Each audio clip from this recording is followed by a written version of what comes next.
안녕하세요, 오목입니다. 반갑습니다. 네.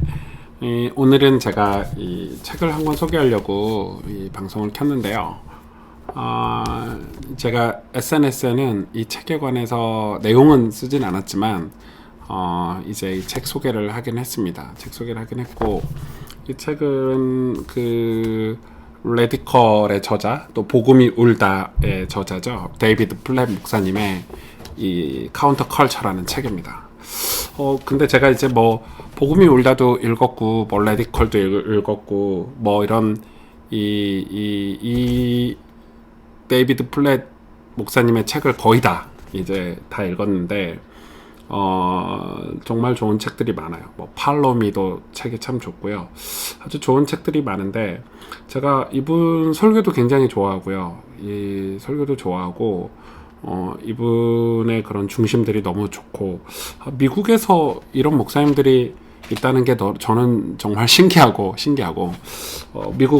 미국의 어떤 그런 이 자유주의 문화라든지, 또 미국의 어떤 상황들을 속에서, 와, 이렇게 성경적이고, 이렇게 복음이 분명하고, 선명하고, 이런 이 목사님 책을 보면서 되게 많이 느꼈어요. 아, 미국이 아직 좀 저력이 있구나. 그리고 미국 교회나 이런 목사님들 때문에 희망이 있구나. 이런 생각을 좀 많이 했고, 그 말은 반대적으로 보면, 지금 한국 상황이, 녹록치 않아요. 되게 녹록치 않고, 이제 한국의 상황이 녹록치 않다는 것은, 어떤 진리에 관해서 굉장히 이 진리를 공격하는 세력들이 되게 많다고 생각이 들고, 이 진리를 이 지켜가는 게 쉽지 않은 그런 이 상황을 저희가 마주했다고 저는 보고. 근데 그 진리가 뭐냐?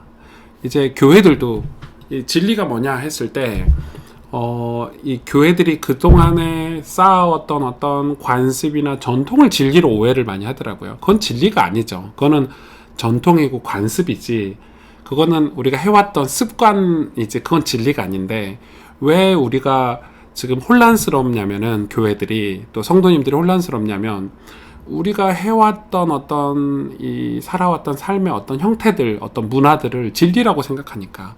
여러분, 이 진리는 하나님 말씀, 성경이고, 성경 속 복음이 진리지, 그 외에는 진리라는 게 없어요. 하나님이 우리에게 정해주신 것, 우리에게 말씀하신 것, 그게 진리지. 그래서 끊임없이 우리가 진리를 탐구하고, 또 진리로 우리의 삶을 개혁해가는, 우리가 그래서 개혁교회, 리폼드 처치잖아요.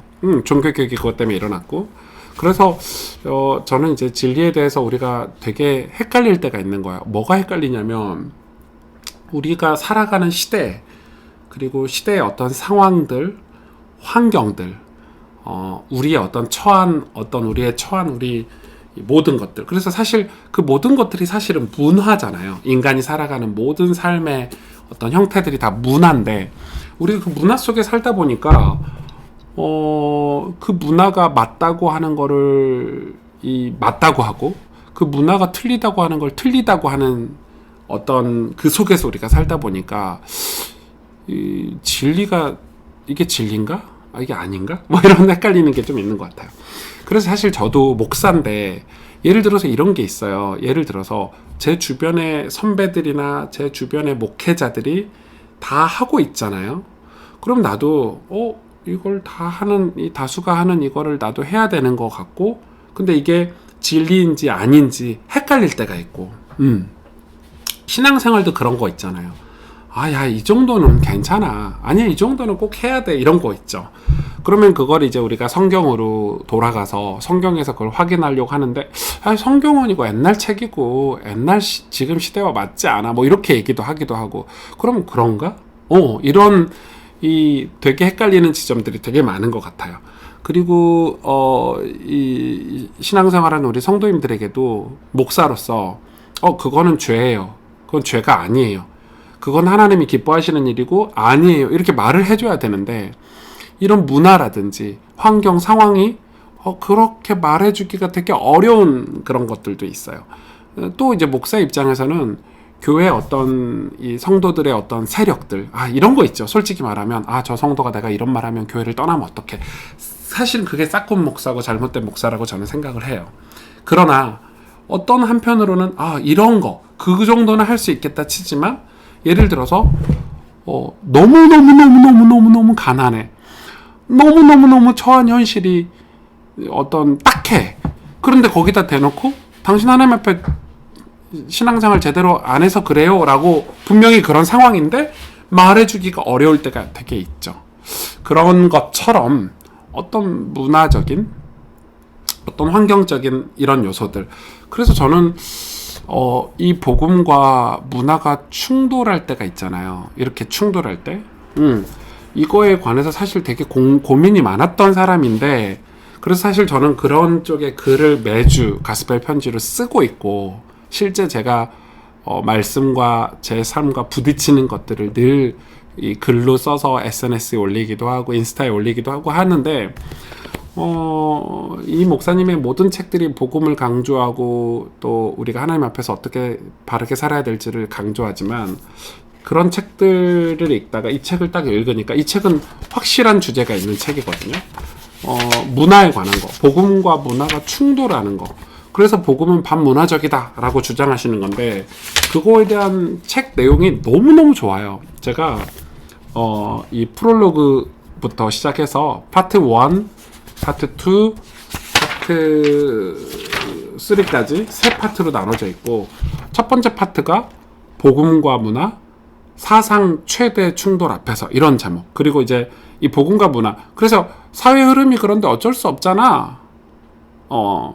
세상 문화 속에서 복음으로 길을 내라, 이런 내용이 이제 파트 1이고, 파트 2에서는 내가 선 땅의 고통에 복음으로 답하라. 이제 어떤 문화냐면 복음과 가난, 물질주의 문화의 자족과 나눔의 반기를 들어라.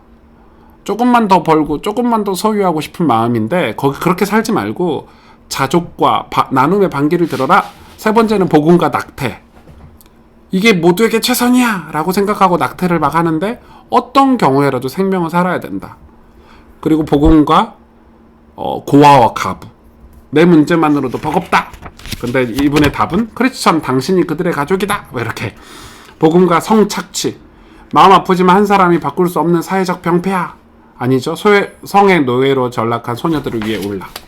그리고 세 번째 파트는 복음과 문화가 충돌할 때 성경의 가치를 사수하라. 복음과 결혼. 동성애는 개인 취향 아니야? 최초 디자인에 이런저런 손을 대지 말아라. 뭐 이런 솔루션이죠. 복음과 성윤리. 이 정도는 괜찮겠지. 날마다 은혜 안으로 도망가라. 성적 문제가 있는 사람들. 복음과 인종. 나와 다른 사람은 왠지 거부감이 들어. 인간은 누구나 본질적으로 이주민이다. 또 복음과 신앙의 자유. 기독교는 관용이 부족해? 사람에게는 관용하되 믿음에서는 불관용하라. 뭐 이런 내용들. 복음과 복음을 듣지 못한 이들. 복음을 듣지 못한 이들. 아직도 복음을 한 번도 듣지 못한 이들이 있을까? 엄청 많죠. 전 세계 한 6천 종족, 7천 종족이 있다고 하는데 엄청 많죠. 기도하고 참여하며 선포하라. 뭐 이런 내용이에요. 그래서 이 책의 이런 큰 카테고리, 이 파트마다, 주제마다 너무너무 좋은 내용. 그래서 제가 이 책을 읽으면서 너무너무 은혜도 많이 받았고, 맞아, 내가 고민하는 게 맞는 거였구나, 이런 확신도 좀 얻었고, 또 색다른 부분, 나도 문화 속에 빠져서 이거를 성경적 가치관으로 보지 못하고 있었구나, 이런 생각들을 되게 많이 했어요. 되게 많이 했고, 되게 많이 했고, 이런 글 몇 가지 읽어드릴까요? 많은 크리스천들이 특정 사회 문제에 열정을 드러내는 걸 보면 적잖이 격려가 되는 반면, 똑같은 크리스천들이 또 다른 이슈에 대해서 무관심으로 일관하는 걸 보면 상당히 걱정된다. 빈곤과 성노예 문제처럼 크리스천들의 활동이 박수를 받는 듯한 사안들에 대해서는 벌떡 일어나 목소리를 높이지만, 크리스천의 입장이 비판을 받고 있는 동성애나 낙태 같은 이슈들을 두고는 자리에 앉아 입을 다물어 버린다. 마치 어떤 사회 문제는 맞서고 또 다른 문제는 덮어두는 선별적이고 선택적인 자세를 취하기로 입을 맞춘 듯하다. 기독교가 남들이 기독교 되게 선해, 야 기독교인 되게 착해, 이런 일에는 깃발을 들고 사람들이 비판하는 거, 관용이 부족하다고 낙태 문제나 동성애 문제는 입을 다물어 버린다. 그렇게 지금 이 기독교에 대해서 얘기하는 거죠. 그리고 그 선별과 선택은 되게 현대 문화와 부대끼는가 그렇지 않은가를 기준으로 돌아간다. 실제로 공개적인 자리에서 명망 높은 크리스천 지도자에게 빈곤, 인신매매, 고아의 문제에 관해 이야기해달라고 요청하면 분명하게 기꺼이 과감하게 자신의 생각을 토로할 것이다. 하지만 동성애나 낙태에 대한 입장을 밝혀주기를 부탁한다면 안절부절 머뭇거리거나 이단에 가까운 주장을 펼 공산이 크다. 기껏해야 깊이 생각해 본 적 없습니다. 라든지 관심 분야가 달라서 제가 이러니 저러니 말할 수 있는 사안이 아닙니다라고 얼버무릴지 모른다. 사실상 이런 분위기는 기독교계 전반에 또렷이 감지된다. 빈곤을 완화시키고 현대판 노예 제도를 종식시키는 이슈에 관해서는 젊은 복음주의자들이 너나 없이 블로그에 글을 올리고 사진을 포스팅하고 트윗을 날리고 집회를 참석한다. 오갈 데 없는 아이들을 맡아 돌보고 세계 각지에서 고아를 입양하는 이들도 있다. 훌륭한 일이고 앞으로 계속 해야 될 일이다. 하지만 바로 크리스천들이 낙태라든지 이른바 동성 결혼처럼 문화적으로 애매모호한 사안들에 관해서는 논의의 장으로 나오지 않고 침묵을 지킨다면 그건 문제가 아닐 수 없다. 속으로 생각할지 모른다. 그건 내 관심사가 아니야. 다른 이슈에 관해 이야기하는 쪽이 마음이 편해. 하지만 그리스도가 그런 문제에 관심을 가지라고 명령하신다면 어떻게 하겠는가? 그리스도의 부르심이 현대 문화 속에서 안온하게 지내는 데 있지 않다면 어찌 하겠는가? 우리 가운데 계신 그리스도가 문화에 맞서라고 등을 떼미신다면 어떻게 하겠는가? 이런 내용들. 문화를 거스르고 복음의 길을 걷기로 결론을 내리면 값비싼 대가를 치를 수밖에 없다. 하지만 그건 그다지 중요하지 않다. 일단 판단이 선 뒤에는 더 이상 눈길이 가장 편한 쪽으로 바라보지 않고 하나님을 더없이 영화롭게 하는 방향에 고정될 것이기 때문이다. 또한 세상에 줄 수 있는 최대치보다 훨씬 큰 상금을 주님 안에서 찾을 수 있기 때문이다. 프롤로그에 제가 프롤로그를 조금 간추려서 몇 구절 읽어봤는데 여러분 되게 도전되죠. 이 책 읽어봐야 되겠죠. 좋은 책. 저는 출판사와 아무 상관이 없고요. 네, 개인적으로 한 달에 한 권 정도 지금 추천 도서를 소개를 하고 있는데 너무 좋은 책이에요. 이 책은 그리스도인이라면, 예수님 믿는 사람이라면 다 읽어봤으면 좋겠고, 또 예수님 믿지 않는 분들도 이런 책을 읽으면서 기독교가 이런 이유 때문에 이렇게 이런 거에 반대를 하고 있구나. 그리고 기독교인들은 이런 것 때문에 이런 거 있어요. 우리가 이런 걸 지켜냈을 때 우리 자녀들에게, 우리 후대들에게 정말 물려줘야 될 아름다운 가정들, 성, 그리고 그런 아름다운 문화들, 이게 단지 구원과 복음을 위해서도 필요한 책이지만 저는 그런 생각을 진짜 많이 해요. 여러분, 신앙을 우리 자녀들에게 물려줄 수 있는 건 진짜 축복이잖아요. 아이들이 컸는데 건강한 교회에서 건강하게 예수님을 믿고 또 성경을 통해서 하나님을 만나고 구원받게 하는 건 진짜 축복인데, 어떤 이 교회가 진리를 지키는 데 있어서 자꾸 세상과 타협을 한다면 언젠가는 우리 자녀들에게는 그런 교회가 사라질지 몰라요. 작은 거라고 생각하고 그걸 우리가 소홀히 여기고 싸우지 않는다면 그런 것들이 우리 안에 들어와서 마치 그게 전통이 되고 그게 어떤 관습이 되고 그게 어떤 문화가 돼서 교회 안에 복음이 사라진다면, 여러분, 교회 안에 성경이 사라지고 하나님께 대한 온전한 경배와 믿음이 사라진다면 우리 자녀들은 복음을 들을 수 없는 교회를 우리가 물려줄 수 있다는 거죠. 그래서 이런 책들은 저는 데이비드 플랫 목사님을 만난 적이 없지만, 물론 설교를 들어보고 또 책들을 통해서 만나고 있지만 너무 좋은 책인 것 같고, 이제 우리가 많은 성도님들이나 또 목사님들이 이런 문화와 충돌할 때 갈등하고 고민하고 있잖아요. 그럴 때 이런 책을 소개해주면 엄청 도움이 돼요. 이 책이 다 맞다 틀리다가 아니라 저는 100% 맞다고 보고, 우리가 진짜 성경으로 돌아가고 여호와 하나님께로 돌아가는 신앙생활을 하지 않으면 이 작은 것과 이 싸울 수 없다고 생각이 들어요.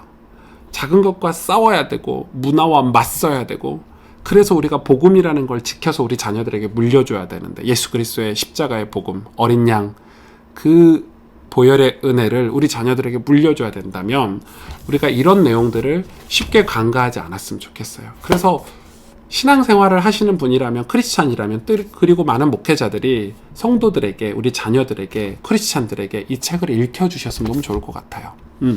진짜 좋은 책을 이번 달 여러분 추천해 드립니다. 그리고 이 책을 혹시 읽어보시고 제 영상 댓글에 조금 이렇게 댓글도 좀 남겨주시고, 서로 이 책을 쉐어하고 같이 포럼하고, 또 우리가 어떻게 하면 이 문화와 싸울 수 있을까라고 의논도 나눠보는 그런 시간들을 가졌으면 되게 좋을 것 같아요. 제가 라이브 방송 때 한번 그런 시간을 가져볼게요.